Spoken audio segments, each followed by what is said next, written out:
Okay, so hello everyone. Welcome to the Cousin Jonathan and Clyde the Rocketman Big Book Study. We're just two sober alcoholics reading, studying, and discussing the Big Book the way Joe and Charlie did back in the day. So we're going to start with a moment of silence, followed by the set aside prayer.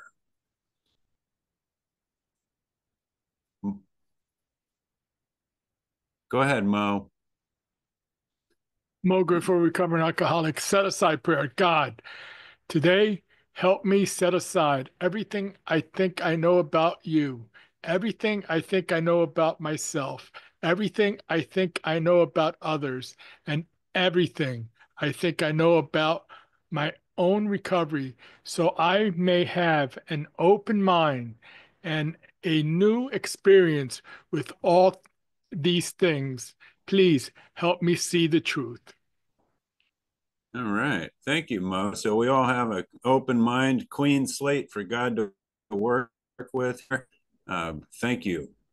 All right. So in 1973, Joe McHugh introduced Charlie P. as the AA speaker at an Al Anon convention. And Joe and Charlie soon discovered they both shared a love for the big book of Alcoholics Anonymous.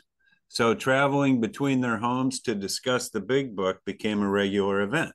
That's how Joe and Charlie got started. So Clyde and cousin Jonathan met in the Zoo Crew in 2023, and we discovered that we also have a love for the big book of Alcoholics Anonymous.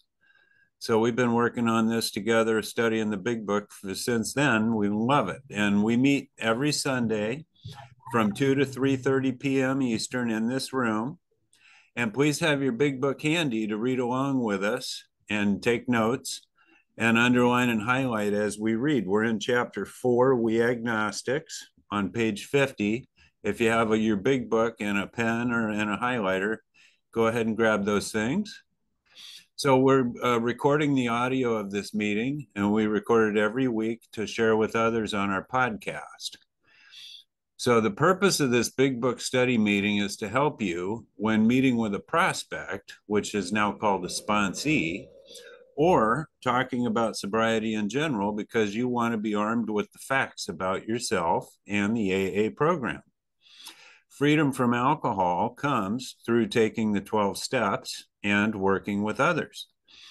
So page 15 of the 12 and 12 says that AA's 12 steps are a group of principles, spiritual in their nature, which, if practiced as a way of life, can expel the obsession to drink and enable the sufferer to become happily and usefully whole. How soon do you want to be happy, joyous, and free?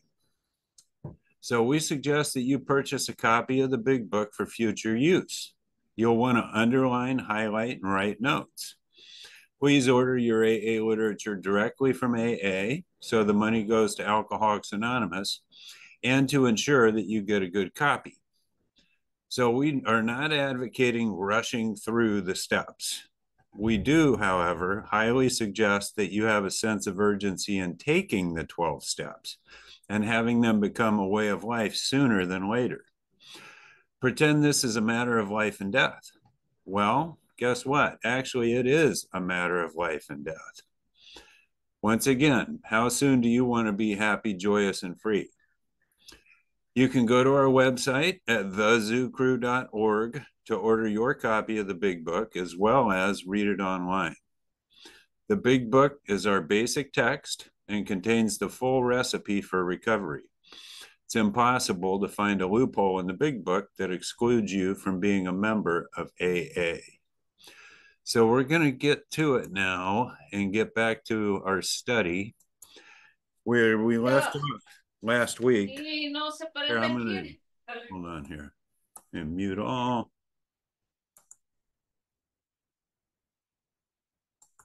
Okay, I just muted all, and you can unmute yourselves when you need to. But for now, have a little quiet. Okay, so where we left off last week was at the bottom of page 49. And this chapter we're studying is called We Agnostics, and it's about, Bill mentions that about half of the people that show up to Alcoholics Anonymous feel like or think that they're an atheist or an agnostic.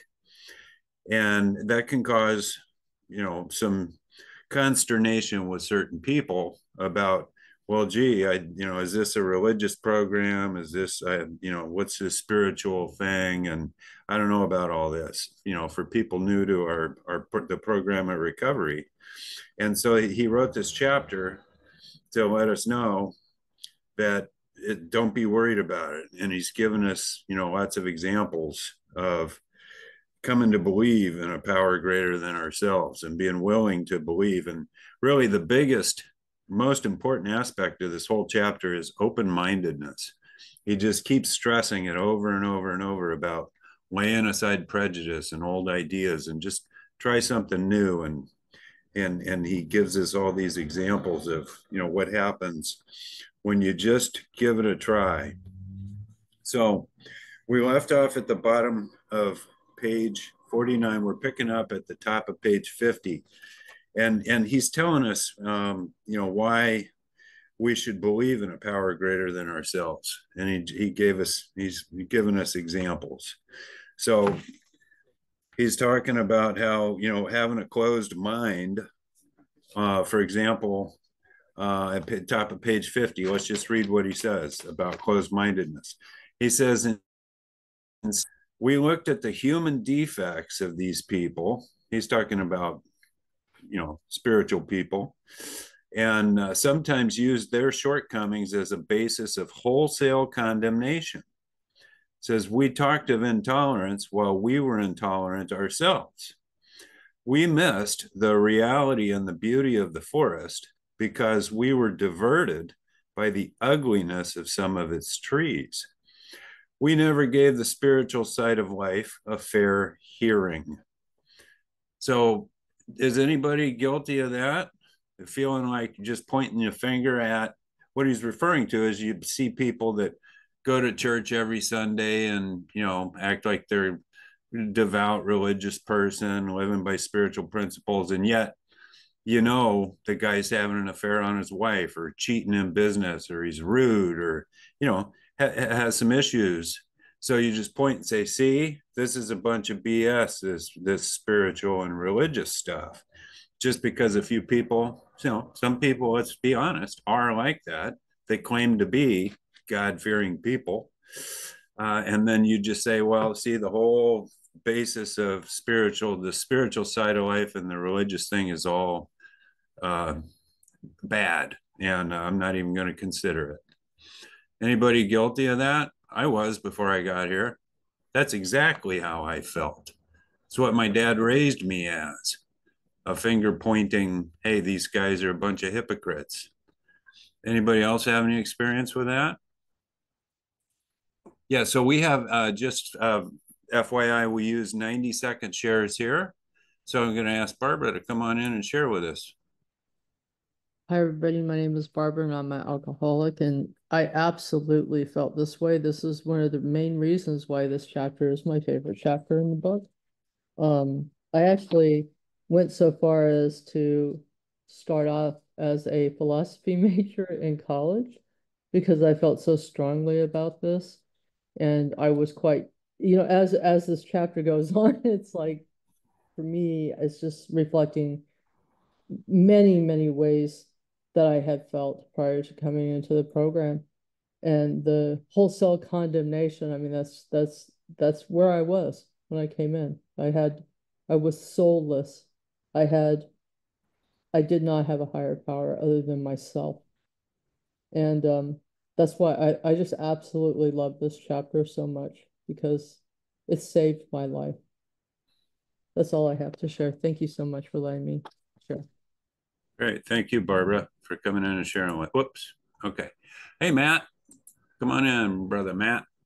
Hey, Clyde. I'm Matt. I'm an alcoholic. And yeah, this is definitely a part of my experience. And in fact, it's been recently that I've kind of put the dots together that I realized just how much I generalized based on those people who acted like this, right? That were examples of human defects in the midst of, religious communities and misusing religious authority, and one example being kind of like using God language just to tell people what to do from their own human will, right?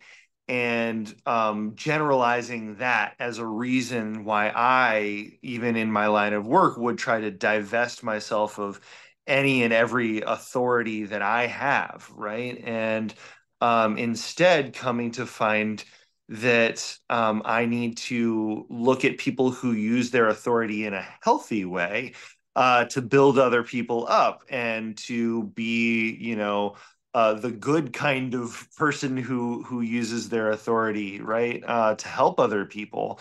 And AA is a great example of that. People who make suggestions, people who are there for you without, making those commands and things like that. So, yeah, it's this is really something I'm still working on, kind of moving beyond that prejudice, that contempt prior to investigation. Thanks for letting me share. Great. Thank you, Matt. Appreciate it. Hey, cousin, come on in. Hey, what's up, family? I'm Jonathan. And yeah, man, you know what you just struck a chord with me when you talked about how I could be judgmental towards people who already got their stuff together, you know. But what I realized is that I was afraid of them, you know, because I was constantly doing the walk of shame, even on a Tuesday afternoon. It didn't even have to be that Sunday morning, you know, that when I would see people who had come along, I'd be afraid. I guess that I was afraid that they might tell me. Now listen, that they might tell me, what I really didn't want to hear, you know, and that's what the fear was, that that they would actually be right, that they would actually be right. So therefore, what I do is, yeah, I look for something wrong in them. I look for something wrong in them so that I could be comfortable rejecting the truth, and stuff like that. And thanks for reading this. That's what that made me think of. And I was like that for a long time. I was like that for a long time. Thanks. But I'm not that way anymore. Thank God. Yeah. All right. Well, thank you, cousin. Yeah, that's a great point. All right, Tony, come on in and share with us. Thank you, sir. My name is Tony Arn. I'm an alcoholic, and I absolutely love this chapter in the Bible. It gives me freedom, and I was one of the ones, like a lot of people, that came in with the chip on my shoulder against religion. And last night, I got my sobriety date is April 8th, 2020. So, but last night there was definitely growth because I went to a party with my family and they started talking about their religion and this, and I, instead of me trying to like talk them out of it, now you know what, I just my dad's 77 years old, and it's just a beautiful thing that he has his religion, and I can embrace it, it was, I definitely seen some growth in me. I wanted to say this, but I didn't. I kept my mouth shut, and we turned it into a real positive conversation, and now the day after, the one thing that I'm just so glad is that I just kept my mouth shut. I respect it. I love, I absolutely love the fact that his faith. Thank you. Great. Thank you for sharing with us. We appreciate it, Tony. All right. Well, very good. So we'll go ahead and continue on here in the next paragraph. He's going to give us, this is really comforting for people. This is especially important, this chapter, is if you're in here and you haven't had the experience of, getting to know your higher power and being relieved of alcoholism, having that personality change sufficient to bring about recovery from alcoholism. If your higher power hasn't disclosed itself to you yet, you're in the right place. Just keep following along here, and we'll learn. And if you have had that experience, which I think most of us have, this will help us work with new people, with prospects and sponsees. So here's the next paragraph. In our personal stories, there are 41 personal stories in the back of the big book, and there's one in the front, chapter 1, Bill's story. So there's a total of 42. And you'll find a wide variation in the way each teller approaches and conceives of the power which is greater than himself. So if you want examples of, how to come to believe, there's 42 examples in the book here, stories. It says whether we agree with a particular approach or conception seems to make little difference. So if you read a story and it doesn't relate, you can't identify with that person's story, read another one or another one or another one. It says experience has taught us that these are matters about which, for our purpose, we need not be worried. They are questions for each individual to settle for himself. So again, there's different stories citing different examples and different experiences. There'll be something in there to relate to. And Cousin Jonathan, come on in. Hey man, oh, I love this part of the book, and if when I was early in recovery, I was struggling, you know, with who was going to help me with all of my problems besides alcohol, and I was looking in all kinds of different places. I told you guys before I was ready to. Now I'm a Christian. I was ready to go buy a Quran. Uh, I was ready to start looking into Judaism, Buddhism, and all kinds of stuff because my ass was really on fire. And in the course of that, somebody took me in the big book to page 215, and read one of the experiences that one of our members had, and he says he was struggling with a higher power. He says on 215, I got out of bed and go to the man's room, the man who would help him. He was reading. I must ask you a question. I say to him, how does prayer fit into this thing? Well, he answered, you've probably been trying to pray like I have. When you're in a jam, you said, God, please do this or that. And if it turned out your way, that was the last of it. And if it didn't, you'd say, there isn't any God, or he doesn't do anything for me. Is that right? Now that was me. That was me. He says, that isn't the way, he continued. The thing to do is to say to God, here I am with all of my troubles. I've made a mess of things and can't do anything about it. Take me and all of my troubles and do anything you want with me. Wow. Wow. Here I am with all of my troubles. Take me and my troubles and do what you would do with them. And I'll accept it. And that's one of the experiences that's in the book. And that that touched my heart, touched my mind. I cry. I cry right now. That I understood. That I understood and could relate to. And that's what I did. I learned how to do that.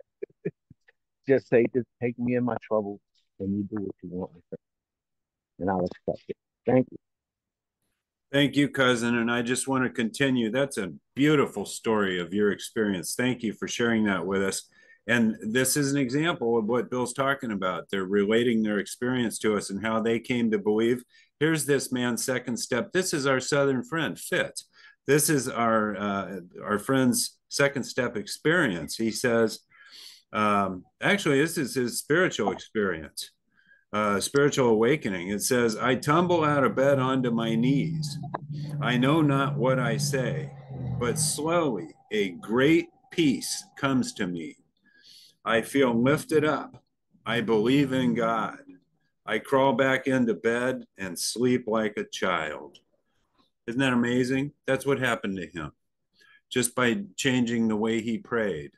So this is an example of what these personal stories do for us. They're excellent witness. Come on in. Thank you again, Cousin. Come on in, Matt. Hey, I'm still Matt. I'm still an alcoholic. And when I read this line from the top of page 50 that you read, in our personal stories, you will find a wide variation in the way each teller approaches and conceives of the power which is greater than himself. We might expand that to themselves. I think 42 is an amazing and vast number, but vastly undershoots how many personal stories we have. That's how many are contained in the big book. But when you think of the personal stories of encounter and conception of a higher power, a power greater than ourselves that are contained within this fellowship, I mean, talk about a tapestry. That's it's limitless. It's amazing to think of if you're not even if I doubt that you could read through this book and think, oh, there's no conception of power of a greater power that could touch me. But even if that did happen, if you stuck around these rooms for a year and heard all of these various experiences of higher powers that many people call God, and still were unable to find anything that resonated with you, I would be absolutely, my gas would be flabbered. So thanks for letting me share. Thank you. I appreciate it, Matt. And yeah, I just want to mention Matt brings up the 42 number of personal stories. When Bill started writing the big book in the summer of 1938, there were about 40 sober alcoholics. And by the time the book was published in April of 1939, there were roughly 100. So this is, based on the original people that got sober. And like Matt said, it's in the millions and millions now. This is the real deal. This thing really works. Come on in, cousin. Yeah, what's up? Yeah, and I think that this would be an excellent time for us to share our second step experience, or what I found with most alcoholics that I've met is that it's not that we didn't have a higher power, but like me, I was disconnected. I had believed in God before, but alcohol and drugs had helped me to just get disconnected and wipe all of that out and stuff. And my experience, Clyde, and I could tell it in '97. I made it back to AA. I was going to a 6 a.m. meeting. I didn't know what I wanted out of sobriety, and I was just glad to be sober. But I knew that wasn't going to be enough. And it was an old man, and his name was John, and he would come into the meeting every morning, and he would say, "My name is John, and I love God." And then he would continue and share, and share, and share, and share. And after about 2 or 3 weeks of this, uh, well, I just broke down and cried. Actually, that's what happened.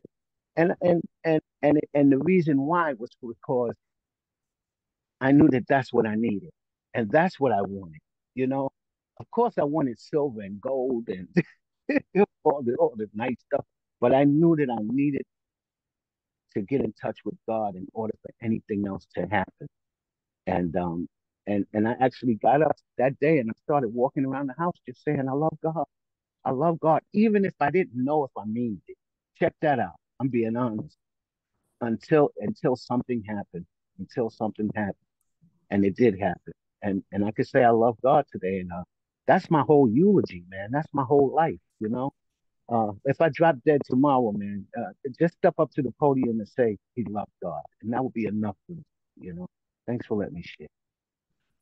Thank you, cousin. Yeah, we really appreciate you. Thanks for sharing that. Hey, Sarah, come on in and share with us. Good afternoon. I'm Sarah. I'm an alcoholic, and I was just going to kick back and listen to a big book study. And there's a story in the last part of the big book, and I think it's one of the oldest ones. It's called "The Man Who Mastered Fear," and I love it. It's about the guy who is racked with anxiety and nervousness. And one day he decided to walk around the block, see if he could do it, if he could get out of his house and do it. And that story is stuck with me from the first time I went to a big book group. Anyhow, so a long time ago, I had breast cancer and I was sick, and my mom was staying with me, and I was going through chemo and whatever. And she suggested, "Why don't you go take a walk around the block?" And I was blown away. And then I remembered that guy's story of triumph of walking around the block. So I did that. It took me 20 minutes, but uh, these stories can inspire us in every single morsel of our lives and our experiences. Okay, that's it. All right. Well, thanks for sharing with us, Sarah. We're glad you're here. Thank you.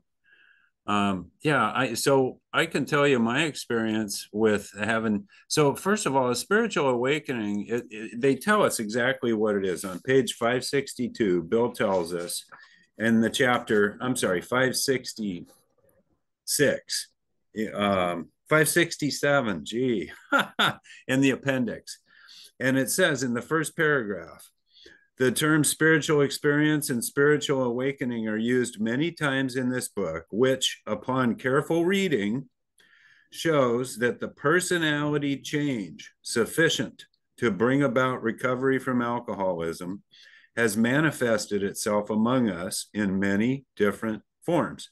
That's what these big book stories are about, the 42. How that's the many different forms of this personality change taking place. And how did I have my spiritual awakening and spiritual experience, awakenings and spiritual experience?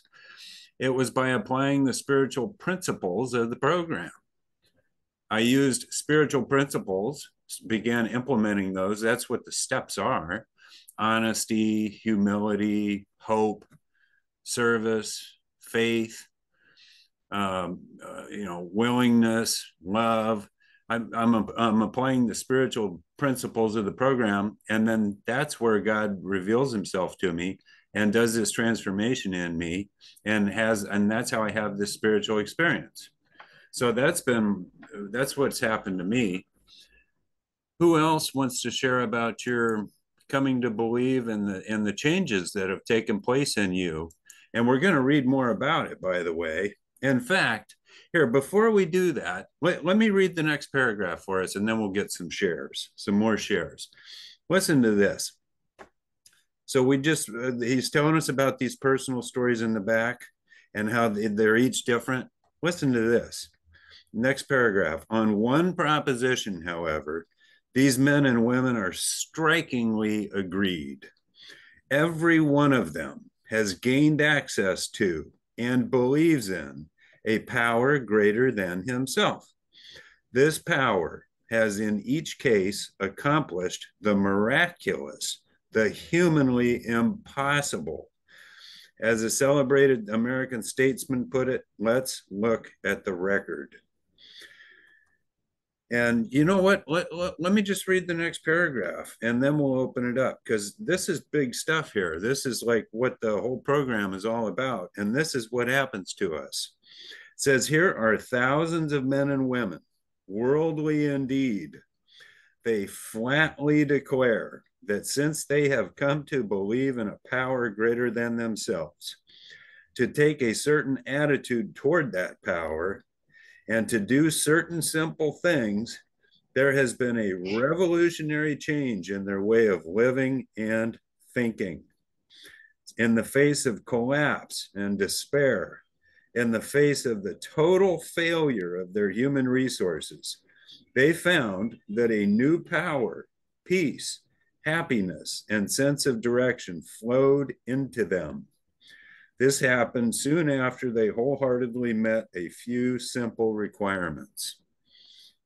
So, who wants to share on that? That is just amazing to me. What happened? Clyde, what are those few simple requirements? I believe that they are willingness, honesty, and open-mindedness, right? Yes, those are indispensable. You got it, cousin. Oh. Yes, that's the three And things. we're not gonna let you guys off that easy. We really want to hear what happened. We really want to hear. Please come in and come in and let us know what happened. Yeah, Because this is what we want to be able to tell a new person too. You know, this is what we want to be able to tell them. yeah. I'm a new guy, and So we're not going anywhere until we hear from you guys. Yeah, here's the question. I'm a new guy, and I want to know what happened to you as the result of taking the 12 steps in this higher power business. Tell me your story. Tell me your experience with it. I'm not so sure about this spiritual stuff, this higher power business. Why don't you tell me what happened to you, how it worked for you? Is anybody? Is it? Here we go, Savannah. Come on in and share with us, Savannah. I'm going to up the thing to 2.5 minutes to give people more time to 2 minutes. You got what's here? 2 minute shares. Yeah. Thanks, Clyde. Thanks for having this workshop. Savannah, alcoholic. I say that every time, especially when people are asking for hands. We are self-supporting through our own contributions, and even if you don't have a buck, you have an experience. So it's a great way to contribute to your meeting or to a meeting. But that second step and what has become of my life, I felt perpetually lonely. I had lots of people I knew. I was sociable, but I ate lunch alone throughout school, and I never felt like I was a part of anything. Like I didn't fit in anywhere. I could visit, but it was never home. And my sponsor, one of the first things that she said to me that really stuck was that her job was to put my hand in the hand of God and to get out of the way. And that to me is what has been the biggest gift of my recovery, of working this program. I put down that drink, and thank goodness I did, because then I was given this gift of a higher power that I didn't. I was like the readings. I was very agnostic in the sense that I wasn't going to argue with you that there was something there, but I just did not think it related to me or my life, or just had anything to do with the way I was living. And now that I have this higher power that I do believe pertains to me and has an effect in my life, life's just so much easier. Even when life gets lifey and things are challenging, I'm able to take a moment and turn it over. And that's one of the things I get from meetings, is sometimes I don't remember that. And so if I go to meetings, I always hear something that reminds me to say, oh yeah, lean into that higher power, because it's given you so much peace in my life. And I feel okay now that I have this relationship with a higher power that I don't even try to understand anymore. I'm better, and all I ever wanted to be was okay. So thanks for letting me share. Thanks for the workshop. Thank you for sharing with us, Savannah. We appreciate it. Come on in, Comrade Chipmunk. Good afternoon, Lindsay. Grateful recovering alcoholic. I know that I've discussed this, I think it was maybe last week, but I'm just going to reiterate again that the desperate hopelessness that I felt of where I was and how lost I was, I needed to surrender, and I needed to be willing to do absolutely anything to try to get myself out of this place. And it wasn't an exact, like, there was kind of there was an actual moment where I was in a particular workshop, and we were on step 3, and we turned off the camera, and all of a sudden, you know what, I was very much a non-believer, agnostic, atheist, and at that very moment, the troubles of my mind, everything around me, I had this pure, warm calmness that overtook me. And then since then, now that I'm communicating almost every single day, I can feel God in a very physical way. Through, especially with the readings, on awakening, when I read that, how it works, that's been happening a lot over the past week. And as I'm being willing and open, God is coming to me more and more. So that was my experience. And, I would have never believed it if I hadn't actually experienced it myself. Thank you. Thank you, Lindsay. We appreciate you. Thank you for sharing with us. Hi, Mama Bear. Come on in.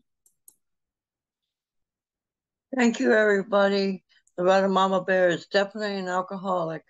In my journey of life, I'm trudging on. Jesus, my higher power, was always my best friend. He was my only friend. I was one of those children that I was shunned, because I was very different. And, it was just, I didn't connect with nobody, but that was okay, because I had a friend. His name was Jesus. Until I was in my 30s, when something happened and I got angry at God.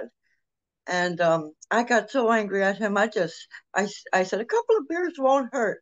Needless to say, 30 years later, here I am. And now he's showing me that, Pickle Frank. I love what he says. I'm just another pickle in the jar. Once a pickle, it's always a pickle. And that's the way I feel. And now in this journey I'm on, I'm learning to connect with people, my relationship with the Father is extraordinary. But now it's time for me to connect with other people. And I'm doing the best that I can. I love you guys no matter what. Peace out. What you got? Thank you, Mama Bear. Oh, good. I was just looking at mine. I got it ready. I gotta go. Here, hold on. We're gonna do a Get ready for work. I gotta be work. mute all here. There we go. Okay, Barbara, come on in and share.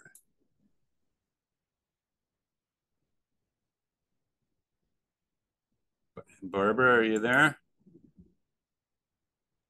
I am now. Sorry, I hit the Oh, wrong that's button. okay. Yeah. Come on in.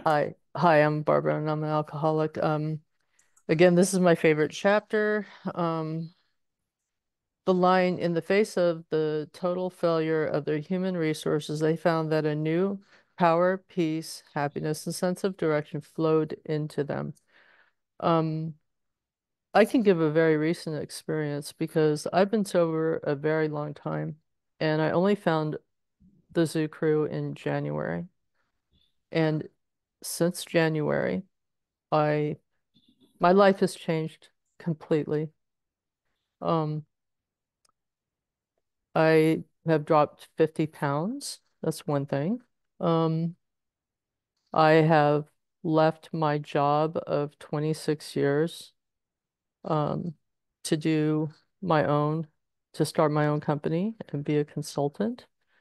And I kept my mind very open about it. And I've already been offered 3 different consulting positions, including an area that I've never experienced. And it's all because I have this program and my trust in my higher power that I could walk away from the life of being a corporate person. I was a vice president of a multinational company, and I walked away and I just trusted that I could do things myself and work in a manner that I wanted to work in. And it's just been unbelievable. And it's because I have this program and I'm centered and I trust in my higher power and I have you guys and especially the Zoo Crew in the way like this, having an incredible big book study. This is amazing. Anyway, I just want to thank you all. Thanks for letting me share. Thank you for sharing with us. That's a beautiful experience you're having, and thank you. We're glad to participate with you. We celebrate compersion here. Alyssa looked that word up. It's the opposite of envy and jealousy. It's called celebrating with each other and being happy when other people are successful. We celebrate each other's success, and we're grateful to be here celebrating your success with you, Barbara, and grateful that you're acknowledging your higher power as the source of that success. Thank you. Awesome. Come on in, Mo. Hey, family, Mo, grateful recovering alcoholic. I like this chapter. I'll tell you, my spiritual experience, like many of us, was at my lowest when I hit rock bottom, the end of my drinking, after months of abusing alcohol. And alcohol had taken over my life because for 8 months, I was working from home because of the COVID shutdown. And that progression of alcohol just took over and increased so much that I was waking up to drinking vodka and cranberry for breakfast. Who does that? I do that. I was packing a lunch to go to work because the COVID had shut down, and I was taking alcohol to work and drinking it on my way to work. I was leaving my job in the middle at lunchtime and going to a bar. That's how insane this disease had me. And by 4 o'clock, I was so anxious to leave because I knew I had alcohol in that car. And this was an everyday cycle. And I was living in fear, because I'm in that club. Not yet got arrested, not yet got a DWI, not yet lost my job, not yet lost my family, my wife and my kids. So every day I was living in fear. And one morning, like any other morning, I got so tanked and I was going to go to work. And I gave up because I was broken. I was broken physically. I was broken mentally. I was broken spiritually. And I gave up. I said, God, I can't do this no more. And I thank God today He opened my eyes that day. And I went to rehab. And from rehab, I came here to AA. And knock on wood, it's 586 days of being sober, but working the program the way it should be worked, getting the sponsor, working the steps, coming to meetings and jumping into service. That's what's kept me sober. Thank you for letting me share. Thank you, Mo. And welcome to recovery. That's what God does for us. It's amazing. Just keep showing up, suiting up, showing up, and growing up. Love it. All right, cousin. Come on. Bring it. I just want to say that you know, everything that everyone said so far, man, this is what the new people need to hear, man. You know, how we recover through a power greater than ourselves, and how he's changing our lives, and we're moving on. And I wouldn't be mad if we heard from some other people. I think that this is something that I need to know how to do, you know, to express myself with the truth about myself and the truth about what's going on now. So let's hear from some other people. We got 16 people. We haven't heard from 16 people, you know. What happened? How they come about? You know, it's so important that we know this. This is actually part of being armed with the facts about ourselves. That's right.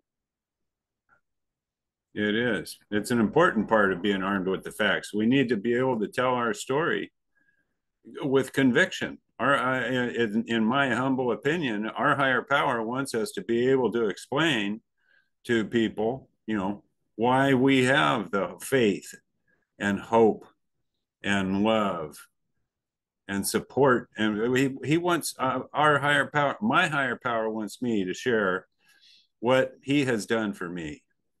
So anybody else have a higher power that wants them to share their experience and inspire other people? I'll tell you this much, with my higher power, I am much less selfish now. I sincerely think about other people. My fear has essentially been, you know, eradicated because I trust God, and the level of love and sense of belonging and the peace and the serenity. I mean, God has just completely rocketed me into that fourth dimension of existence. I mean, it's unbelievable. And he did the work. I was willing, honest, and open-minded, and put in the effort, and the results are mind-blowing. They're amazing. And who else has experience with this? They're talking about a revolutionary change. It's not just, well, if you do the program and have this certain attitude toward this higher power, you'll get a slight benefit here and there, you know, maybe this, maybe that. No, it's called a revolutionary change in the way of living and thinking. Remember, our will is our thinking, and our actions are our life. So we turn our will and our life over to this higher power, and there's going to be some revolutionary changes. Anybody else experience that? We've heard some examples. Hi, I'm Kelly, a grateful recovering alcoholic. I have 300 days. I just wanted to bring up the beginning of the page 50. They talked about the ugly trees in the forest. Well, as a naturalist, you know, the ugliest trees are the ones that are changing and growing the forest. But in to look at the ugly tree, I'm the ugly tree. I have something, a statement. Usually a tree has been hit by lightning, bugs, whatever. And those can be the deterrents in life that are trying to, you know, our struggles, the things that come against us, you know, poor families, you know, just allowed to be, you know, socially inappropriate at a very young age, all those things create the ugly tree, but the ugly tree, in fact, which is what I believe is my experience as a recovering alcoholic, is the one that's going to give back to life, because that's where we're changing and we're growing in the community of this program. And that's all I want to say. Thank you for letting me share. All right. Thank you, Kelly. Anybody else want to share about their experience with a higher power? Is there anyone here who doesn't have a higher power? No? Okay. Well, then let's go ahead. If that's the case, listen to this. It says at the bottom of page 50, at the very end, it says, once confused and baffled by the seeming futility of existence. We've heard examples of that here today. They show the underlying reasons why they were making heavy going of life. It says, leaving aside the drink question, they tell why living was so unsatisfactory. They show how the change came over them. He's talking about personal stories, not only in the back of the big book, but us, our personal stories. And it says, when many hundreds of people are able to say that the consciousness of the presence of God is today the most important fact of their lives, they present a powerful reason why one should have faith. So remember, on page 48, Bill says, the reader may still ask why he should believe in a power greater than himself. We think there are good reasons. Let's have a look at some of them. So we read at the bottom of page 49 that, hey, let's be honest, spiritually minded persons demonstrate a degree of stability, happiness, and usefulness. That's a great reason.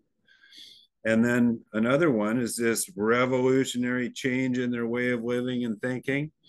And another reason is the most important fact of our lives is the consciousness of the presence of God. That's my experience, hands down, bar none. That is where it's at for me. Recovery, life, everything for me. I'm with Cousin Jonathan. I love God. And it's the focal point of my life, the solution to everything for me. It's an amazing experience. So that's a powerful reason to have faith, because it's true for so many of us.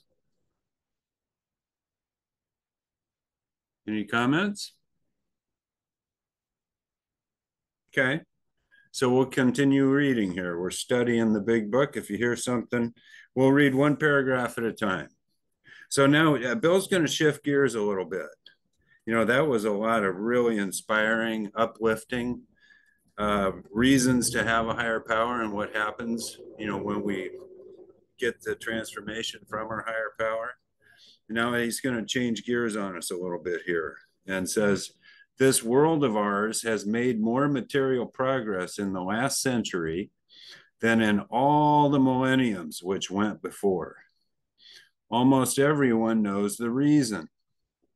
Students of ancient history tell us that the intellect of men in those days was equal to the best of today. So these ancient people from hundreds and thousands of years ago were just as smart as we are today in terms of basic intellect, mental ability. Yet, what was holding them back? Here it is. In ancient times, material progress was painfully slow. They didn't have cars and cell phones and computers and GPS and rockets and all this stuff. It says the spirit of modern scientific inquiry, research, and invention was almost unknown. It was like not even thought of back then. In the realm of the material, men's minds were fettered by superstition, tradition, and all sorts of fixed ideas. So they were closed-minded. That's what these fixed ideas are that he's talking about. So check this out. Some of the contemporaries of Columbus thought a round earth preposterous. Like, who'd be stupid enough to think the earth is round? Everybody knows it's flat. Others came near putting Galileo to death for his astronomical heresies. And again, everybody knows for a fact that the Earth is the center of the universe. And, you know, how dare you say that the Earth is in motion and the stars are fixed. And so that's why we weren't making any progress back then. We had closed minds. We had it all figured out, fixed ideas. So we asked ourselves this: if you're an agnostic or an atheist, says, are not some of us just as biased and unreasonable about the realm of the spirit as were the ancients about the realm of the material? So he's warning us, says, you don't have a closed mind on spiritual matters, because you might look just as dumb as these people that were criticizing Columbus and Galileo. Says, even in the present century, American newspapers were afraid to print an account of the Wright brothers' first successful flight at Kitty Hawk. Had not all efforts at flight failed before?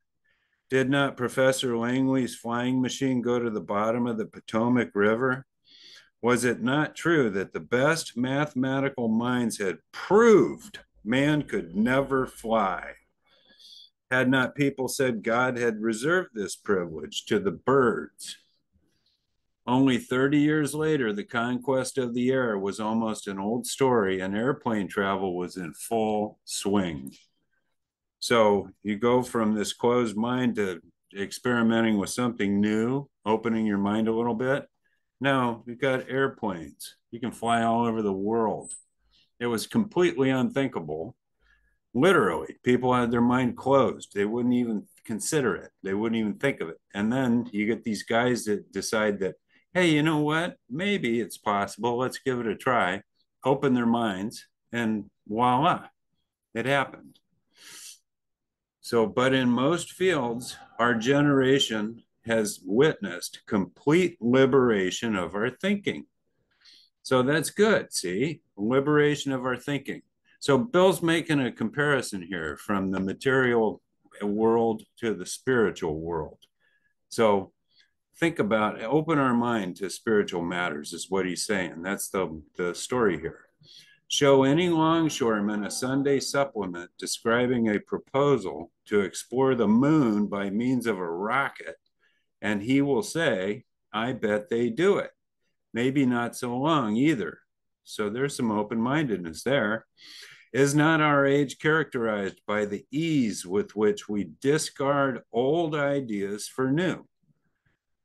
By the complete readiness with which we throw away the theory or gadget which does not work for something new which does? Wow. That reminds me of my first sponsor used to always ask me when I would tell him what was going on when I was new in recovery. He'd say, well, how's that working out for you? And the answer was usually not very good. The old way, I needed to be ready to throw away the old ideas. It wasn't working out for me very good, and try something new, which does, which is called the 12 steps of Alcoholics Anonymous. That's new. And one of the steps is coming to believe in a power greater than myself. I need a higher power. So that's what this is all about. Just try having an open mind on this subject. If you're this, anti-religious, anti-spiritual person, just try it. I need to be willing. That's all it's saying. And he's given us examples of what happens, when we do have that willingness. So, as a matter of fact, here's what it says. We had to ask ourselves why we shouldn't apply to our human problems this same readiness to change our point of view. New ideas. Now, here, there's 8 of these little things called bedevilments. These are the cash and prizes for having a closed mind and refusing to believe that there's a higher power and running the show, calling the shots myself. This is what happens when Clyde's in charge running the show. Check this out. We were having trouble with personal relationships. We couldn't control our emotional natures. We were a prey to misery and depression. We couldn't make a living. We had a feeling of uselessness. We were full of fear. We were unhappy. We couldn't seem to be of real help to other people. Was not a basic solution of these bedevilments more important than whether we should see newsreels of lunar flight? Of course it was. So this is so important here. Cousin Jonathan, come on in. Oh, I love this, Clyde. And you know that me and you have read this page uh, many times because we identify, and this is talking to me, and this is exactly what was going on without a higher power. And this is exactly what I was experiencing. I couldn't control my nature. I was a prey to misery and depression. I couldn't make a living, and I had a feeling of uselessness. And I walked around full of fear. I was unhappy and couldn't be of help to anyone. Isn't that? I mean, and that's why, this book is laid out like this. And who knew this about me? Wow. I didn't even know this about me until I read it. And I was able to put a finger on what the heck was going on because I identified with this. And I call this, like we call it, these were the cash and prizes I was bringing home. Just imagine this is what I was bringing home, you know? Wow. Can anyone else identify with these things? I sure like to know. I don't want to be alone in this. Yes. And you should have this page. This is a page that you should have circled because this is what people are talking about. This is how we can identify, you know, how far off we were, how far off the mark I was, you know, by these particular lines right here. If this what was going on with you, you may be an alcoholic in need of a spiritual solution. Mm. Yes. And what he's telling us is if we don't have a higher power and some spiritual awakenings and a spiritual experience, this is what happens to us. These things, this is what drives us. And the solution And yeah, and fine. We could go over this, and all you have to do, if you're honest, go ahead and check the box. Let's read it again. See how many boxes you can check today. yeah. So okay, we'll Yes, read we were one. having trouble with. Were you having trouble with personal relationships? Yes or no? Yes. Could you control your emotional nature? Yes or no? No. Were you constantly miserable and feeling depressed? Yes or no? Yes. Were you making a good living like this? Yes or no? No. Did you have a feeling of uselessness? Yes or Yes. no? Definitely. Were you full of fear and Yeah. unhappiness? Yes. Yes. And the final question is, were you of good use to those around you? Yes or no? Wow. Absolutely not. I scored 100 on this test at Yeah. that time, but I don't have to score 100 on the test like this. You know? Wow. Very important page. Mark page 52 in your book. And these are the type of questions that you could ask people if they're unsure about being an alcoholic or wanting to or if they need a higher power. These are excellent, simple questions that you could ask them. Write out the book. Write out the book. Yeah, exactly. So let's continue. It says at the bottom of the page how this is possible. It says the Wright brothers' almost childish faith that they could build a machine which would fly was the mainspring of their accomplishment. So a mainspring is the most important thing. So their faith. Clyde, you skipped something. You skipped something, Clyde. Oh, With you're right. access, I'm right? sorry. I'm Yes, you sorry. skipped something. Yes, The bedevilments, right? Whether we should see the newsreel of lunar flight. Of course of it was. course it And then was. it asked, That's right. after doing our checklist and scoring 100 on the test, it says when we saw others solve their problems by a simple reliance upon a spirit of the universe, we had to stop doubting the power of God. Our ideas did not work, but the God idea did. And Bill says this once again when he lets us know that I had to quit playing God. It didn't work. And you know what I realized, Clyde? I realized that that's twice in the book now. I didn't see this. When did they put that in the book again? That's right. Yep. Stop Wow. doubting. Mm-hmm. That's So where he says we had to quit playing God. It didn't work. And he says it in a different way. Isn't that mm-hmm. something? Yep. Like we often learn. This book says the same thing, different way. It doesn't say a whole bunch of different things. It says a few things in many different ways. Yes. And hey, you know what? Cousin just brought up a really good point.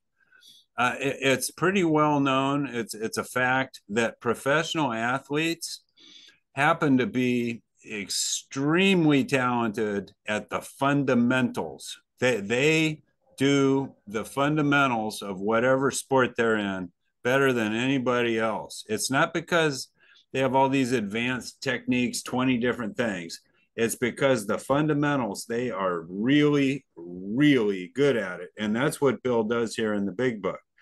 There are some fundamental things, and it's not a lot of things. It's a few things that are repeated a lot of different ways so that we master them. Same concept, exact same concept. So, yeah, it says, stop doubting the power of God. We see these other people solving their problems by relying on a higher power. I need to rely on God, period. It works for everybody else. My ideas don't work. Me running the show doesn't work. I get the bedevilments. Or I can trust God and get relief and be happy, joyous, and free. So we need a higher power. The God idea works, period. So now we'll continue. Yeah, I missed that paragraph. Here we go. It says the Wright brothers' almost childish faith that they could build a machine which would fly was the mainspring of their accomplishment. So I need to have a childish faith like the Wright brothers did. That's the most important thing if I want to be successful in this power of God. I'm just going to give it a try and see what happens. It says, without that, nothing could have happened. Have to have, that's what starts it, the faith, the belief that it is a work. Come on in, Loretta, Mama Bear. Thank you, Clyde. Loretta Mama Bear is still an alcoholic. Yeah, that's easier said than done. Having a childlike faith, to believe like a child. That's a really hard thing to accept, especially when we get to be adults, all this logical stuff, responsibility. And I find watching children, I love children because they don't worry about the stuff that adults worry about. That's the kind of faith, like a child. Anyway, that's easier said than done for most people. But just simply looking at a small child, I find is such a blessing. Thank you very much for letting me share. Peace out. All right, thanks, Mama Bear. Yeah, come on in, cousin. Okay, now before we leave here, right, we have to show what we have learned through studying this book together. Clyde, me and you have found this in this book. Now you see what we just read on page 52, right? Those bedevilments. If you turn to page 83, you'll see the exact opposites. And what we say is, this is how I was before I took the steps. Now let's look at what I can be if I take the steps. Turn to page 83 in your books. And this is what can happen after I take the steps. If we are painstaking about this phase of our development, we will be amazed before we are halfway through. We're going to know a new freedom and a new happiness. We will not regret the past, nor wish to shut the door. We will comprehend the word serenity, and we will know peace, no matter how far down the scale we have gone. We will see how our experience can benefit others. That feeling of uselessness, remember page 52, I was useless, and self-pity will disappear. We will lose interest in selfish things and gain interest in our fellow. Self-seeking will slip away. Our whole attitude upon life will change. Fear of people and economic insecurity. You see, because I was having problems with personal relationships. Fear of people, economic insecurity. The economic insecurity. I couldn't make a living. Will leave us, and we will intuitively know how to handle situations which used to baffle. The exact opposite will happen on page 83 and 84 of what was happening to me on page 52. Isn't that amazing? Isn't that amazing? Wow. When they put that in the book, me and Clyde found that together. Yeah, thank Thank you, you. Cousin. Yeah, and it's again, we had to stop doubting at the bottom of page 52, right after those bedevilments. We had to stop doubting the power of God. Our ideas did not work. The God idea did. We continue from page 53 through 83, and that's steps 2 through 9, and we get all the relief right there. Yeah, that's steps 2 through 9. Boom. Okay, Matt, come on in, brother. Hey, again, I'm still Matt. I'm still an alcoholic. And thinking about that line from the big book, the almost childish faith, reminded, and hearing a reflection on it as well, reminded me of um, one thing that my kids do on the playground, which is that they will play with a friend for hours and hours on the playground. And they'll come up to me all excited to say, Dad, I made a new friend. And I'll say, and what's your friend's name? And they'll say, I don't know. And they've played with this person for 3 hours and they're like, we're best friends, right? We've got babies to, we've played family. I know everything about them. They don't even know their name. But that's what reminds me of a childish faith is like, do I have the honesty, the open-mindedness, and the willingness to say, I don't know much about this higher power, but I know enough to entrust them with my life and and my will to their care and see how that goes because it's a damn sure sight better than entrusting all of that to myself, right? And maybe I'll discover their name and overthink all of the things along the way like an adult would, but a child is just going to say, hey, let's play together because I trust you and I love you and we're going to be friends and we'll see how it works out. Thanks for letting me share. Thank you, Matt. We appreciate it. Okay, so again, talking about the childish faith and just believing that a power greater, I need a higher power, and that my higher power can relieve me of alcoholism, give me the cash and prizes of the 9-step promises. It says we agnostics and atheists were sticking to the idea that self-sufficiency would solve our problems. So some people are still, even at this point, even though there's all this evidence to the contrary, they're sticking to the idea that self-sufficiency, self-knowledge, self-propulsion would solve our problems. When others showed us that God's sufficiency worked with them, we began to feel like those who had insisted the rights would never fly. So now it's finally sinking in. It's like, okay, maybe my self-sufficiency won't solve all my problems. Maybe I do need to try God's sufficiency. It seems to be working with everyone else. I think I better give it a try. So then again, we'll continue. It says logic. We're talking about logic. These are, we're real thinkers. Logic is great stuff. We liked it. We still like it. It's not by chance we were given the power to reason, to examine the evidence of our senses, and to draw conclusions. So that's not by chance. God designed us that way. It says that's one of man's magnificent attributes. We agnostically inclined would not feel satisfied with a proposal which does not lend itself to reasonable approach and interpretation. So that means, hey, this is great. I can try this out. You guys are telling me about this high open-mindedness and higher power business. I'll try it. So it lends itself to approach and interpretation. Hence, we are at pains to tell why we think our present faith is reasonable, why we think it more sane and logical to believe than not to believe, why we say our former thinking was soft and mushy when we threw up our hands in doubt and said, we don't know. So maybe at this point you're thinking, okay, maybe I'll just give it a try. I don't know.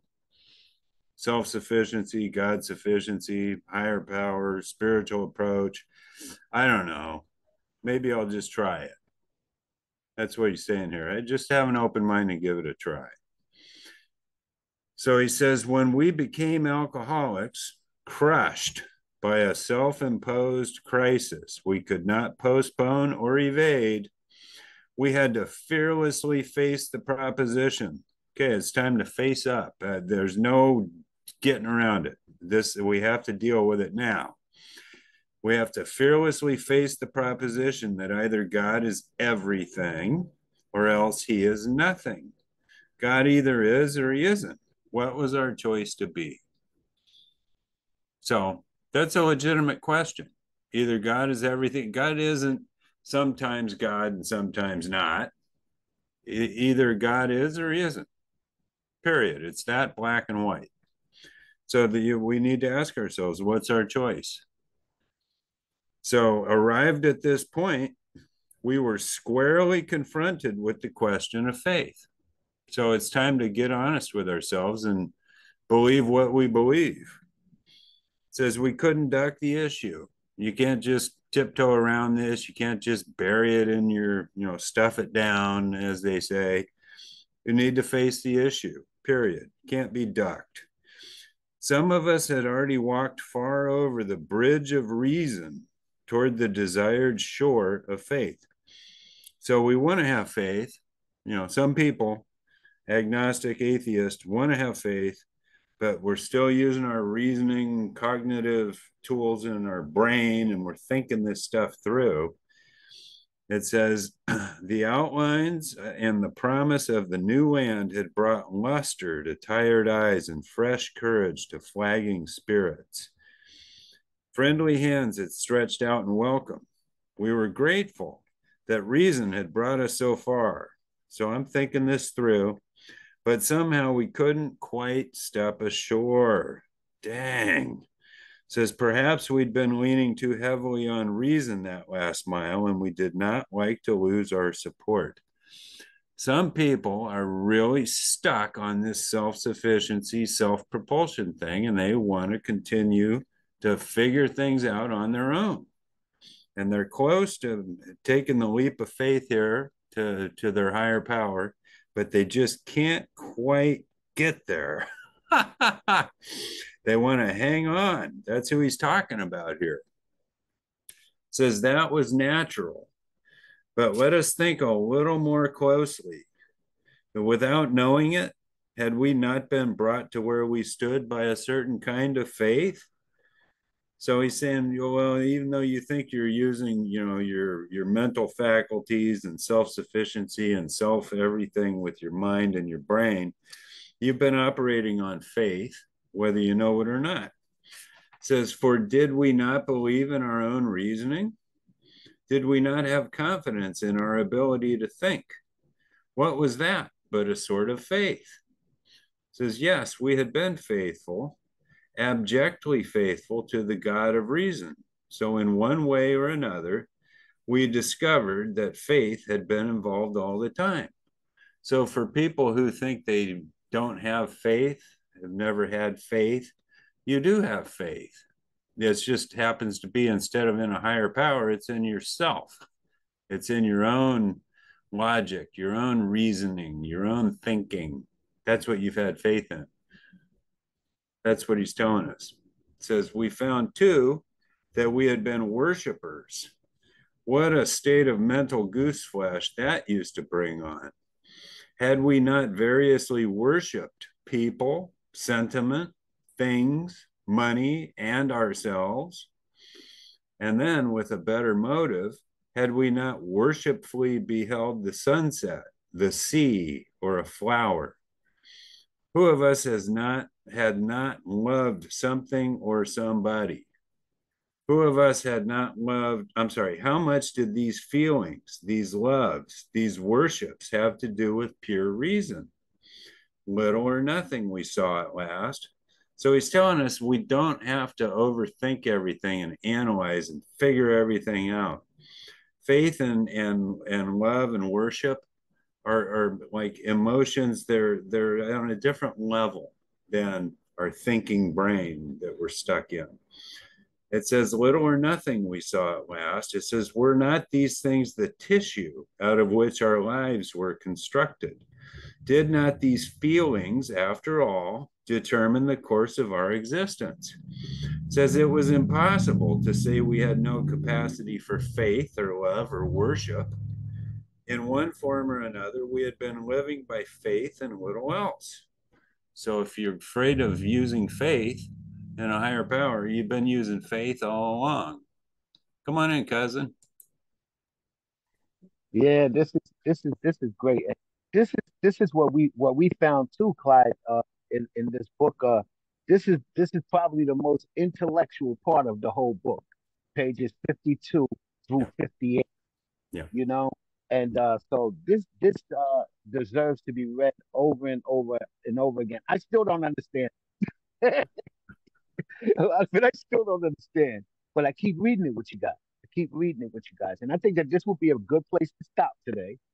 And our homework assignment would be to read this page 53 and 54 again, you know, and and um and really take a good look at it, because yeah, it's worth looking at. And this is worth taking note too. These are the most intellectual pages in the whole big book, as far as the first 164.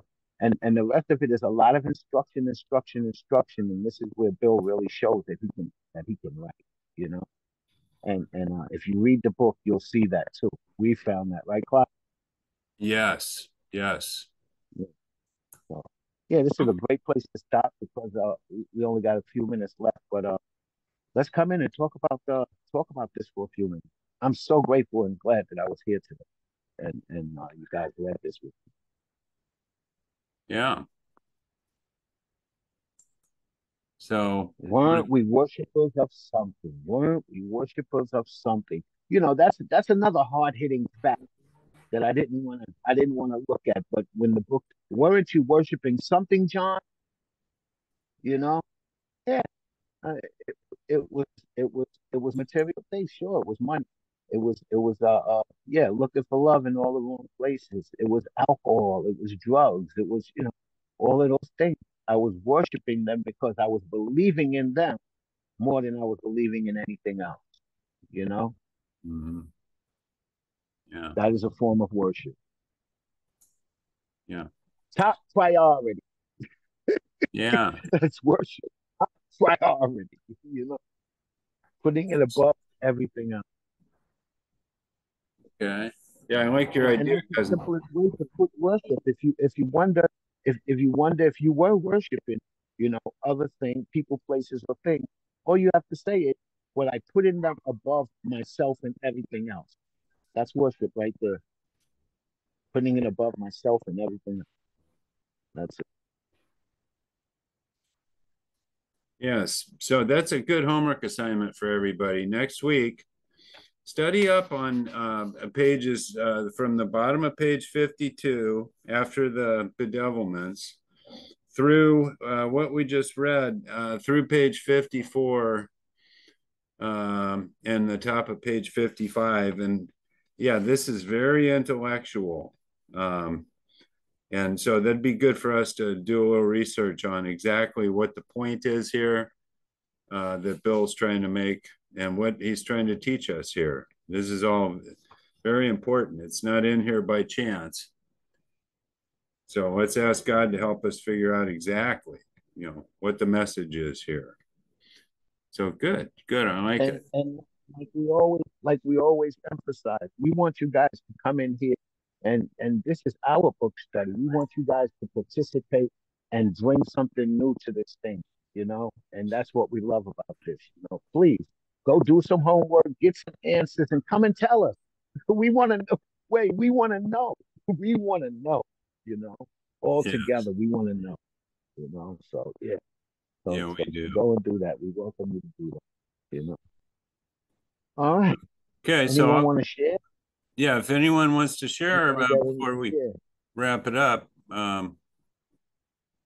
another share or two, or no? Okay. Well, then I guess I'll go ahead and do our concluding remarks here, cousin, if that's okay. That's what's up. With our script. Okay. So thank you, everyone, for coming to the Cousin Jonathan and Clyde the Rocketman Big Book study. We meet every Sunday, 2 o'clock to 3:30 p.m. Eastern in this room. This podcast will be available by this Friday, and join us on Telegram for updates. So Big Book, page 164, says our book is meant to be suggestive only. We realize we know only a little. God will constantly disclose more to you and to us. Ask him in your morning meditation what you can do each day for the man who is still sick. The answers will come if your own house is in order. But obviously, you cannot transmit something you haven't got. See to it that your relationship with him is right, and great events will come to pass for you and countless others. This is the great fact for us. Abandon yourself to God as you understand God. Admit your faults to him and to your fellows. Clear away the wreckage of your past. Give freely of what you find and join us. We shall be with you in the fellowship of the Spirit, and you will surely meet some of us as you trudge the road of happy destiny. May God bless you and keep you until then. So we're going to go ahead and close the meeting now by reciting the Lord's Prayer together. So everyone, you can unmute yourselves and come on in, and I'm going to ask, who brought us together for this great Big Book study this afternoon? Our Father, Our Our Father, Father, who art in who art in heaven, heaven, hallowed be thy hallowed be thy name. name. Holy Thy be thy Thy kingdom name. kingdom come, come, thy will be be done done on earth as on it is earth in as it is in heaven. Give us Give this us day our this daily day bread, our daily and bread, forgive us our and forgive us our trespasses. We trespasses, forgive as those we who forgive trespass those who against us. trespass Lead us against not us. into And lead us temptation, not into but deliver us temptation, from but evil. deliver For us yours from is the evil. For kingdom, thine is the and the kingdom, the power, power, and the and the glory, glory. forever and Amen. ever. Amen. Amen. Amen. Amen. Sure. Works if you work it, so keep working it, guys. You worked it.